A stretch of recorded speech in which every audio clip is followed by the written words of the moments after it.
Well, good morning everybody. It's the day before Christmas and we got a heck of a snow. I was going to show you guys how much snow we got. I grabbed the tape measure. That is almost 6 inches of snow. For the deserts of Utah, that's a lot of snow. That was just last night. We had 0 yesterday, so it was just through the night. So got the old backhoe plugged in. Go put the snow blade on it and we'll go push a little snow. Alright, I got the backhoe started. You know, I've learned with some of this equipment. It used to be when I was a kid, they always said you had to plug that stuff in overnight. I've learned with that stuff, with this little backhoe and even the bigger tractor, you plug it in for just like 1 or 2 hours when it's cold, and that makes all the difference in the world. It'll usually start pretty good. So I got the regular bucket on it right now. I've got a little pad of concrete here in front of my garage. I usually scrape it with just a regular bucket. So we'll start off with that, and then I'll go grab the angled snow blade.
Alright, that's got the driveway pretty well cleaned off, so I'm going to go grab the snow blade and put it on the backhoe and we'll try to get the rest of the driveway pushed.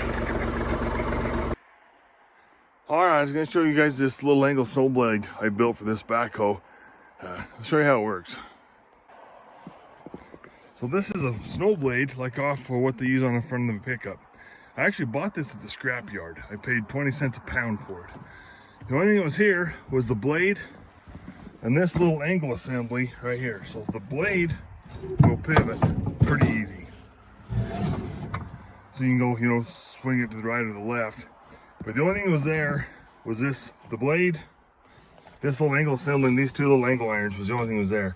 So I built a bracket for it that goes up underneath the backhoe and it just slips over the lip of the front end of the bucket. It's real simple to put on. Then I just use some chains up on the eyes of the corners of the bucket, and that holds it in place.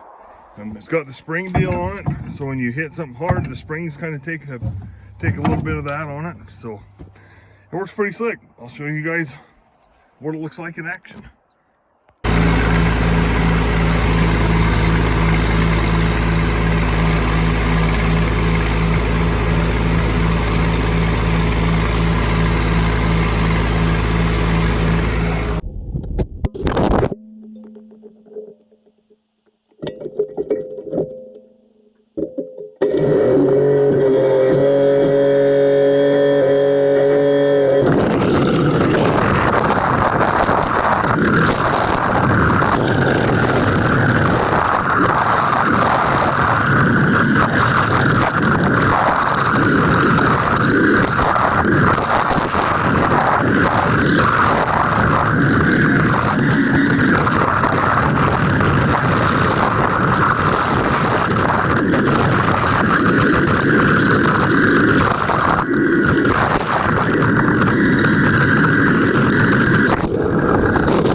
Well,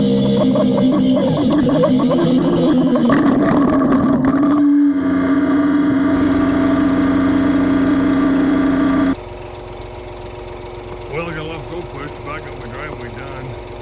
I've got to move some cars, get some other stuff done, move that truck and trailer, push that there, but my dang snowplow broke. I don't think it's going to be a big deal to fix, but there's a big pin that ties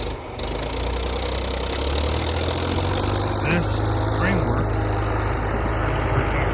And I think I can just use it and jack that up, stick a bolt in there and maybe weld the bolt. That's the big thing over there.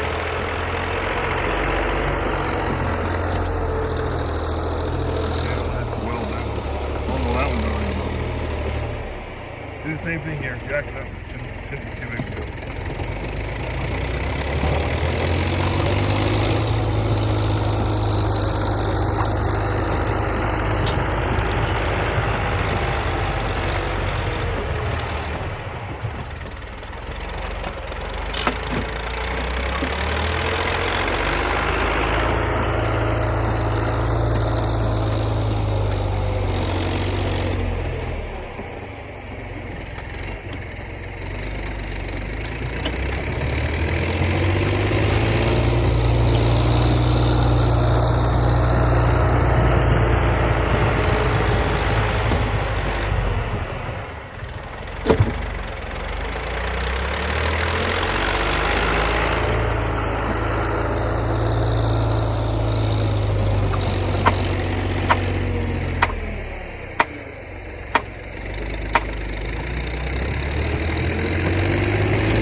wheel just made right there. And somebody might be thinking, well, that's kind of dumb then if you have to take it apart, but real simple. You can just stick a grinder in there and cut off the wheel, cut that wheel.